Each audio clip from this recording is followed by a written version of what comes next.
এটা ছিল আমার জন্মদিনের পরের দিনটা। উঠতে এমনিই দেরি হয়ে গেছিলো। তারপর দেখি গুড্ডু বাবু দুষ্টুমি করছে। তারপরে ঠাম্মি সবজি কাটছিল। এবার মেম্মাকে পাত্তা না দিয়ে চলে গেছিলাম গুড়িয়ার ঘরে। গুড়িয়া হচ্ছে আমার ভাইজি। হ্যাঁ, আমাদের বাড়ির নতুন সদস্য। তারপরেই আমার বাহনদেবকে বার করে চলে গেছিলাম মাংসের দোকানে। তারপর ও ব্যাগটা মেম্মার থেকে নিয়ে এসে আমার বাস্কেটে লাগলো। হ্যাঁ, মেম্মা মানে আমার মেজমা।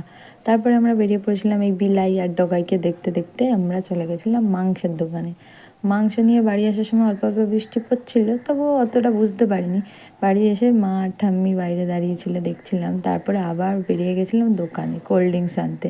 কোল্ড ড্রিঙ্কস আসার সময় ও এই যে পকেটে টাকাটা রেখেছিল। এবার কোল্ড ড্রিঙ্কস নিয়ে আসার সময় বৃষ্টিটা ভালোই পড়ছিল ঝিরিঝিরি করে, কিন্তু বৃষ্টিকে পাত্তা না দিয়ে আমরা আবার বাড়িতে চলে এসেছিলাম। বাড়ি এসে দেখি ও জানলা দিয়ে আমার ভাইজিকে দেখছে।